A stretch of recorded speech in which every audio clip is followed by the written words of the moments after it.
super excited today. I've been in the process of folding all of my different various arms of the organizations that I run and the things that I produce into one. So everything will be under the JB Chambers kind of umbrella, and I will be doing my podcasts off of just the Courage Checklist umbrella.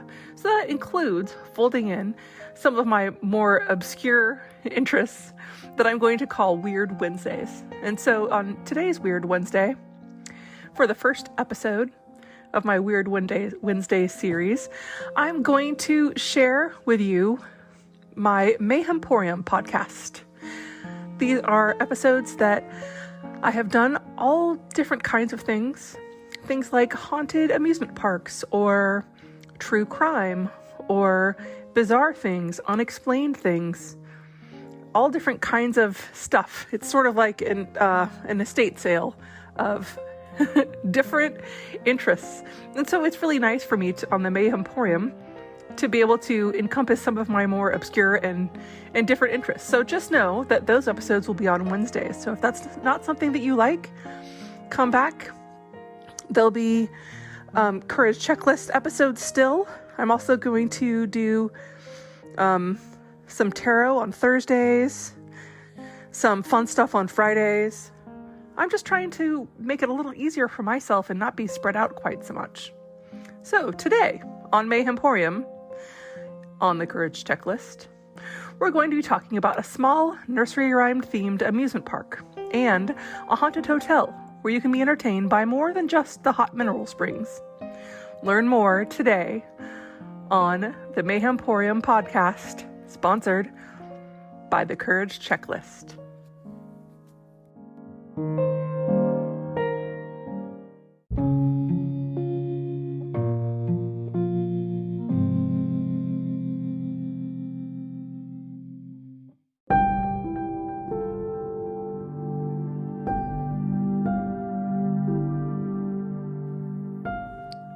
I'm Jen Chambers, and I'm really excited to lead you into this subject where we get to talk about many subjects, all sorts of fun things to learn about, or interesting, depending upon your point of view, stuff that's really entertaining.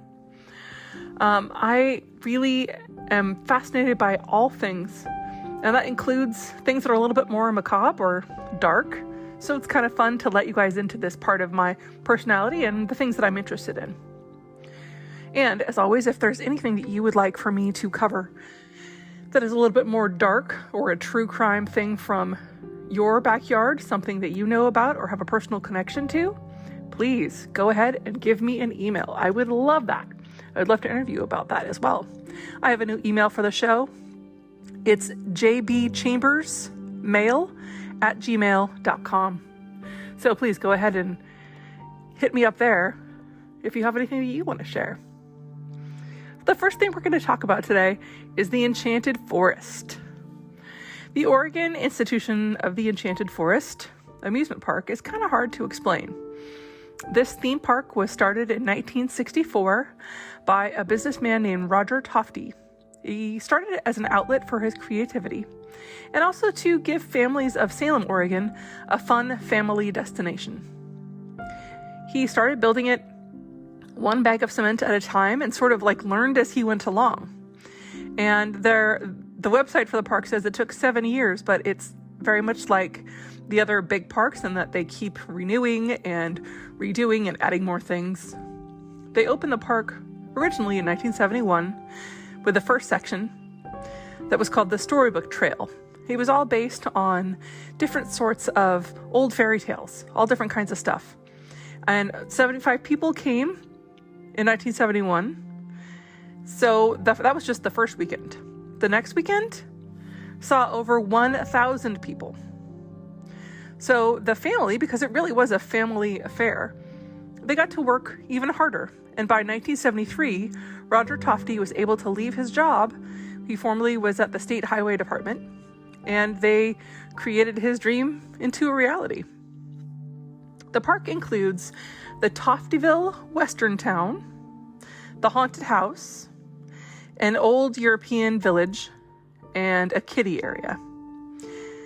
Roger Tofty, this is what's so interesting. When I said he had to teach himself, he hand built and sculpted almost all of the original attractions, with his family. And you can see these beautiful cement sculptures all over the areas. They're painted. But the whole park, and the Old English part in particular, have animatronic figures that punctuate the scenes. It's really cool and really creepy and very interesting. There is a YouTuber called Just In Case. He takes his son up there in a video that was shot there last year. I recommend you looking it up. It's funny for me to think of outsiders from not Oregonians coming in and looking and seeing the park, because it's one of those things. We don't have a Disneyland in Oregon, but we have the Enchanted Forest, and it's talk about rite of passage. As a teenager, that's where you go with your friends in summertime weekends. It was really, really fun. There's a whole bunch of different funny things besides the Storybook Trail. There's a comedy theater that has really, really like tongue-in-cheek and tons of puns in these retellings of classic fairy tales. And then there's this crazy awesome thing that's a water light show in the Old English Village. Again, it's one of those things that's super hard to describe, but it's really cool. It's like you go into a little part of an English tavern almost, and on the side there's like a dining area that's all open, and then on the side there is what looks like a rock grotto, but then it has a light show that's very much like those ones that you see in Las Vegas outside, but it's tiny inside. It's got colored lights and the water spouts. It's really cool. Trust me on this. It's so interesting. I would look it up. It's pretty fun to see. So in addition to those things, those attractions, and the trail, the park features several larger rides. There's the Big Timber Log Ride, and that one's really great because it's the one where you get wet. So that's the other thing about Oregon. It's really funny. We always want to go there as soon as it gets just even a little bit warm. It usually opens in, late spring, early summer, and is usually going through about when school comes back in the fall. So we always want to go, right when it opens because it's exciting and fun. They're also open, I believe, on spring break. But it's way too cold, and it's one of those things. You go on the log ride and you get soaked and you're wet all day, and it might rain, but it's worth it. It's really fun. There's also the Ice Mountain bobsled roller coaster, which I love. It's so much fun. And then there's the Challenge of Mondor. This is so cool. The Challenge of Mondor is like an Old English themed ride that has riders that are in a trackless car system, and you shoot guns that are actually infrared at the bad guys and the dragons to save the drumlins. Excuse me. It was such an innovative ride when it first came out that the technology actually was sold to a bigger amusement park, the big one that has the mascot of a mouse, for a certain spaceman themed shooting ride. And I can tell you that I've been to both of these parks this summer, and they're pretty similar, those rides. COVID and then the torrential ice storm in 2021 were really tough for the park to overcome. Most of the work and repairs were done by Tofty and his family. Then there was also a big fire that came very close, very, very close to the park. There's some just almost apocalyptic looking photos. I'll try and share one on the Instagram page.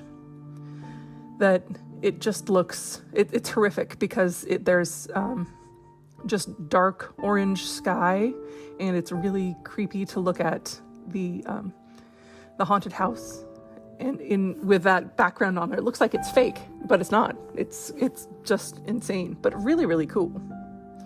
There's also a GoFundMe and a brick buying campaign, and they intend to open it mostly, barring closures for fires or other emergencies. They operate pretty much from late March, like I say, to late September, from 10:30 to 5. And it's so funny. It's such a childhood institution here. It's so fun. My son, a lot of the people he goes to school with at college are from other places, other countries or California. And we're always a little bit wary to take new people because it's almost like it's charming, it's naively charming, and I would hate for people to not like it because we just love it so much, even though we know that it's so strange. I really very much encourage you to look it up, The Enchanted Forest, online. It's so interesting, and if you get a chance, it's well worth your time for a day or a half a day. It's a really fun little amusement park. Very strange, but pretty fun.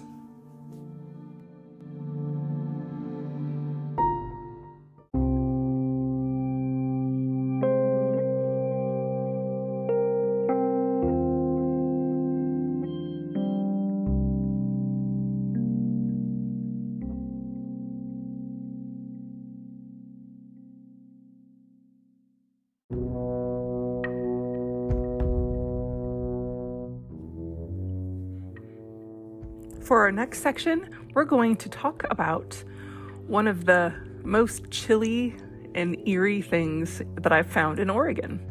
It's the history of the Haunted Hot Springs Hotel in La Grande. Join me as we uncover the eerie tales of this historic establishment, its ghostly inhabitants, and the mysteries that shroud its past.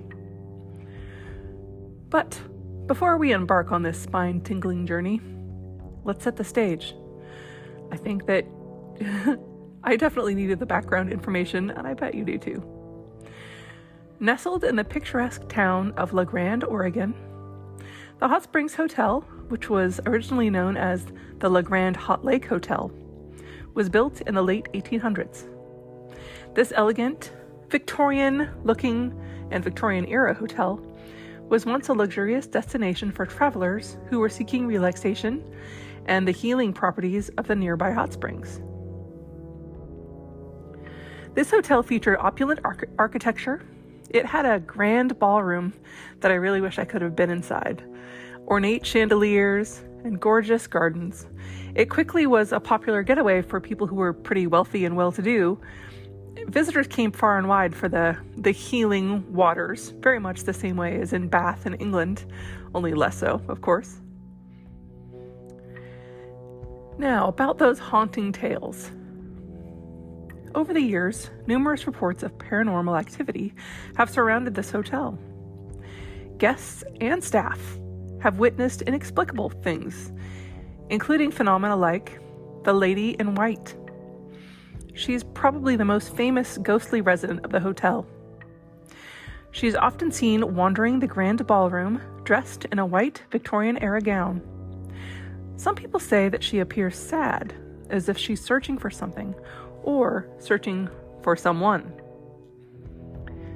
The second very popular phenomena includes phantom music.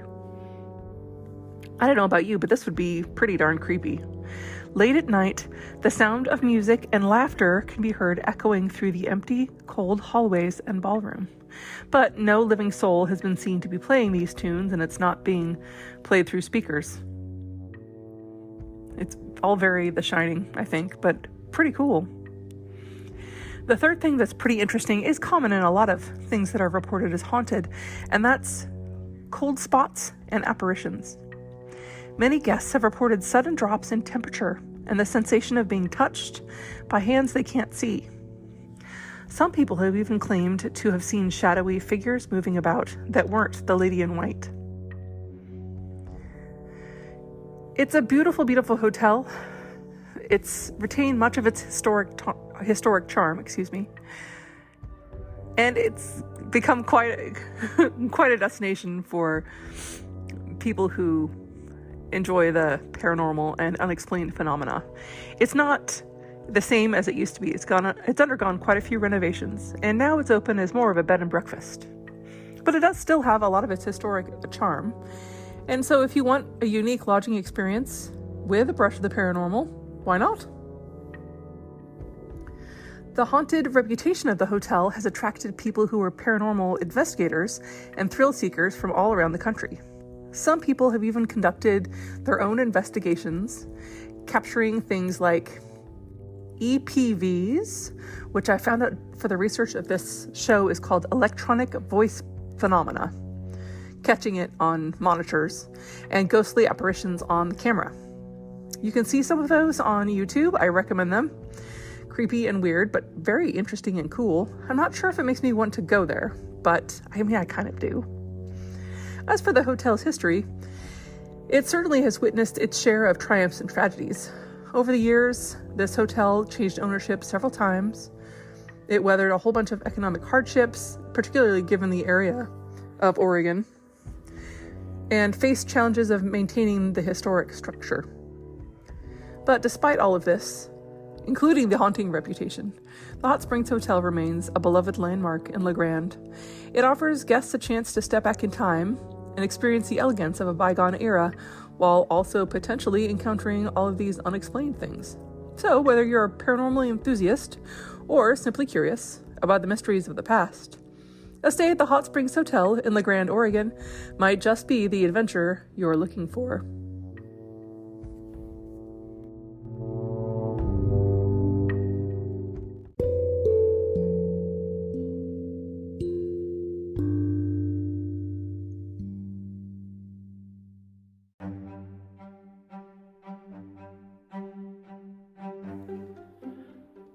So what do you think? Would you ever visit the Enchanted Forest? I love amusement parks of all kinds, especially those little side ones like that. That feels like they started out as like a roadside attraction and then just got bigger. I love it when you can come across those. Just give me an amusement park or the world's largest ball of twine. I'm down. I just think it's so much fun. Do you have any stories of visiting an amusement park when you were a child or when you were older? Or have you ever stayed somewhere that was haunted? I would love it if you would write in your ideas, or if you had any experiences you want to share. That would be really interesting too. So please go ahead and email me at jbchambersmail@gmail.com. And please go ahead and review and rate anywhere you're listening to this. That really helps me and the show. And I hope you enjoyed Weird Wednesday. It's pretty fun. I really like being able to share all of my stuff. I've been experimenting a lot with sharing more of my personal interests and things like that, and really uniting my community. So thanks for listening. And as always, stay curious.